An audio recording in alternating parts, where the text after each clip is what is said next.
The ledger at Lock Haven Foundry. I inventory Ava Morales did numbers for a living because numbers didn't lie. They hid. There was a difference.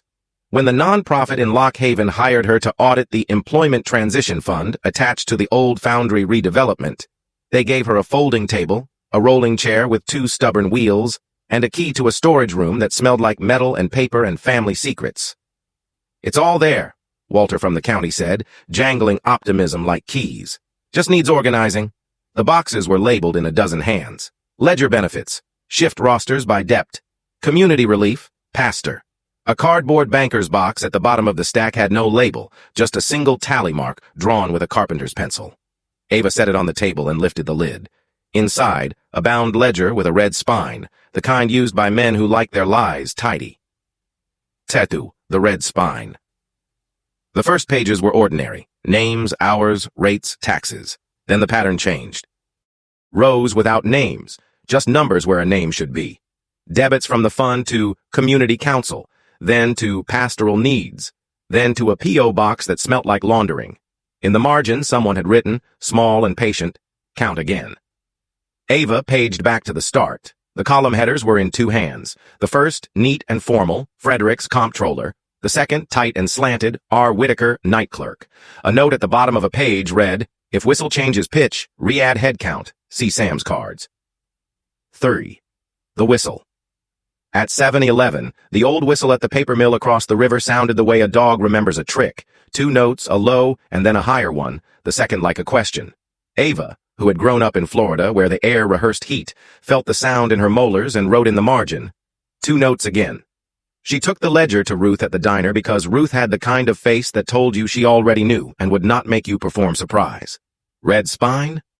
Ruth said, setting down pie. "That ledger made my mother sit with a cigarette by the sink for a decade." "What is it?" "Head count that didn't," Ruth said. "Men paid from a fund meant for women who lost one. Pastors who told us quiet was a kind of faith." She tapped the page. "You going to do something with that?" "I'm an auditor," Ava said. "I do math." "Then you're going to do something with it," Ruth said, and smiled in a way that meant you've already said yes to something you haven't named. IV Council. The community council met in a room that had once been a bank. The vault was now a playroom. The chairs were upholstered in plaid that pretended to be neutral. The men on the dais smiled the way chairs do when you sit where they didn't expect you to. Nolan Pike, chair, welcomed public comment. Walter stood at the back, hands in pockets, apology ready. Ava signed in. "I'm here about the transition fund," she said, "and the ledger that shows where it didn't go." She held up a photocopy of a page where names had been erased and generic entries written over them like frost. Nolan's smile cooled. "Those records are incomplete."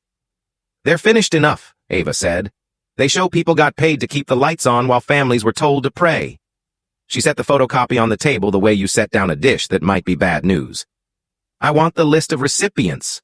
"Out of scope," Nolan said, polite like a blade. "Counting is always scope," Ava said. V. the night clerk. Back in the storage room, the air did that thing air does before a storm made a belly. Ava flipped to a page where the tight slanted hand had drawn a tiny chair in the margin. The night clerk wrote to himself in code. Rumhum 1114. Locked. Left key with blue string. She thought of houses and back rooms and women who tell you to bring sugar and not ask questions. The door to the storage room clicked. A man stood there in a work jacket, name stitched above the pocket. Sam. The letters were a little crooked. A mother's care. "You're not supposed to be here," he said.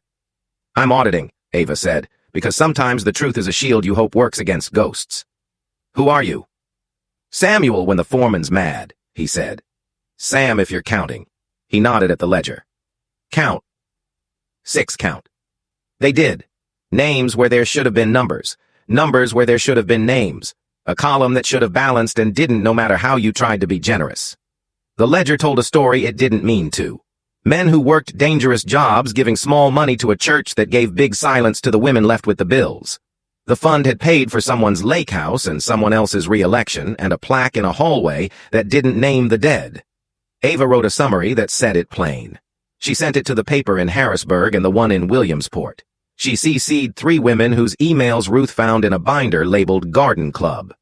She taped a copy to the foundry door with blue painter's tape because sometimes you have to make your own bulletin board. 7th. Keys. The council called her a thief. The pastor called her a liar. Walter called her late at night and said, "I wish I hadn't signed that memo in '77, and Ava said, "You did." And he said, "I know." Women stood in the storage room with her and shook their keys like a choir that had learned a new hymn. The whistle blew 2 notes. The second note sounded less like a question. Fate. Exit. They didn't fire her because the grant was federal and came with teeth, but they tried to make the room smaller. She brought in more chairs. They tried to say she had misunderstood the columns. She printed the index. They tried to say the ledger was a forgery. Sam stood behind her and nodded once, and somewhere, a punch clock stamped 7:12 on a card that wasn't there before. When the story ran, the comments called her a saint and a witch and a girl who didn't understand hard work. The funds board resigned in a paragraph. The pastor took a leave to listen. Nolan did not resign, but he stopped saying scope like it belonged to him. Walter brought Ava a box with a folded county flag and the whistle from a child's train set, and set it on the table as if it could say what he couldn't. Ava put the red-spined ledger in a glass case in the lobby of the resource center with a placard, Community Accountability, Open Hours 9-5. She added beneath, handwritten, After 7 p.m., we keep counting. At night sometimes, when the river made the sound rivers make when the bridges pretend not to worry, Ava heard the whistle ask and answer itself. She tapped her fingers on the table, 1, 2, 3, 4, and opened the storage room door. Operator, a voice would say, and Ava, who did not run switchboards but did run numbers, would answer, Yes, I'm listening. The last bus from Blue Ridge. Route 17. Olivia Reed drove the last bus out of Blue Ridge because nobody else wanted the 10:40 p.m. to Millersburg. Route 17 ran along the river like a rumor, past the shuttered feed store and the new dollar zone, and the old railroad crossing that still looked both ways out of habit. Most nights, she carried 3 passengers and a stack of soft pretzels she bought from Ruth at the diner to keep the wheel warm in her hands. When the county shifted schedules, they gave the late run to Olivia. You like quiet, Walter from dispatch said, as if quiet were a perk. And people like you, they'll behave. What people? The ones who shouldn't be out that late, he said. Tatu. The rule. On her second week, a man in a charcoal suit waited at the stop by the church, though there was no service. He rode 2 stops, got off by the stone bridge, and left a small paper bag on the seat. Inside, a brass token stamped with a date from the 70s. On the back, in neat letters, Don't stop at Hawthorne Lane after 11. Hawthorne Lane wasn't on her route. It wasn't on any map she'd seen. That night, the bus's screen, the one that told you the stops as if reassurance were a service glitched, and added Hawthorne in green letters that felt like a dare. Olivia didn't turn. The GPS sputtered. The bus listened to her instead of the satellite. She gripped the wheel and kept the river on her left like a friend you trust not to betray you in a crowd. The passengers people got on who didn't belong to the hour. A nurse in white shoes who said she liked the late ride because it smelled like rain. A boy with a tuba case and a look like he'd learned to carry weight with jokes. A woman with a cake in a box who sat beside the door and stared at the stop cord like a rosary. They rode 3 nights in a row and then not again. One night, a girl boarded at the old library, hair pinned with 2 bobby pins crossed like a quiet no. I need the field, she said. There's no game, Olivia said. There's always a game, the girl said, and pulled the cord even though the bus hadn't moved. The curve. The curve just past the quarry was where the flood lines still showed on brick. It was also where the county had put up a new sign, Speed Enforced by Aircraft, which made everyone laugh because this was a place where the sky had other work. On a fog-dense Thursday, as Olivia took the curve at a grandmotherly 25, the sign under it, a smaller one that had been blank as long as she remembered, lit up with words, Count again. Something moved on the shoulder. Olivia slowed. A figure stood by the guardrail, one arm raised in the old flagger's motion. She stopped because that's what you do when someone asks you to stop like that, even if the hour argues. The figure climbed aboard and sat in the seat behind her without paying. Operator? They asked softly. This is Route 17, Olivia said. That'll do, the voice said, and Olivia realized she couldn't decide if it was a man or a woman or the part of night that knows both. V the ask. People say the last bus keeps the town honest, the voice said, because you have to look at who you put in the dark. I drive them home, Olivia said. You drive them past what made them late, the voice said, not unkindly. Tonight you'll need to stop at Hawthorne Lane. It isn't on the route. It's always been on the route, the voice said. It was just taught not to say its name. Olivia didn't argue. She took the left where there was no left, and the river kept her company the way a dog does. Loyal, easy in your peripheral. Hawthorne Lane was 2 mailboxes, 1 busted fence, a sycamore that had learned to survive lightning by pretending it hadn't noticed. A girl stood under the tree with a backpack and a prom dress folded over her arm like a surrender flag. "You came," the girl said when the doors hissed. "Route 17, Olivia said. "Late, but here." The girl sat in the front seat and set the dress on her knees and did not look at Olivia. "They don't let us call after 10, she said. "They say phones make trouble. They say we should learn to handle our own business."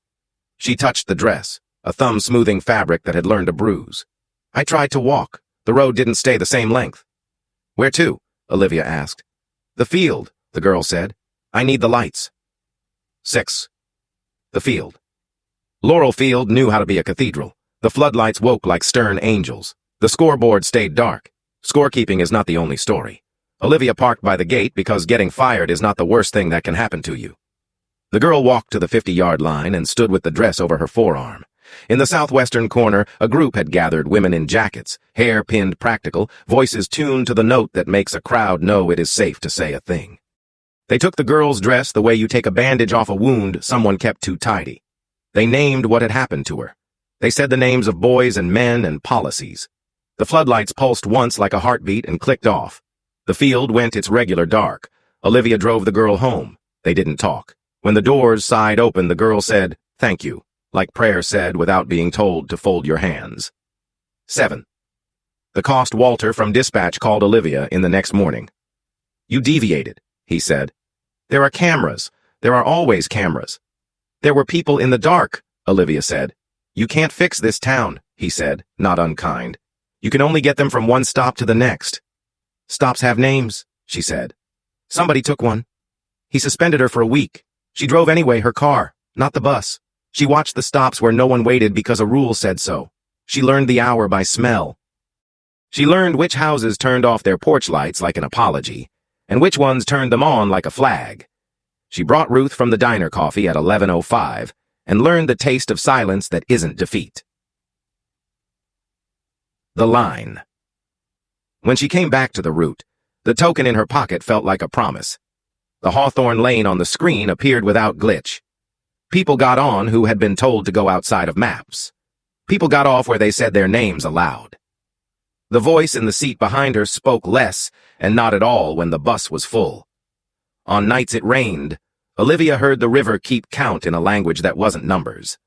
One night, a boy in a Letterman jacket sat by the back door, both hands on his knees, and said, "I didn't push her." Olivia did not answer. She drove. He got off 2 stops early and didn't look back. In the mirror, the seat behind her was empty, but Olivia felt watched by something that had decided to be on her side. The exit. She stayed on Route 17 until the county cut 2 runs and called it efficiency. She took a job delivering bread in Carlisle, then grants in Lockhaven, then something else where the lights didn't know the names of fields. Sometimes at 10:40 she heard brakes sigh and the hiss of doors on a street where no bus ran.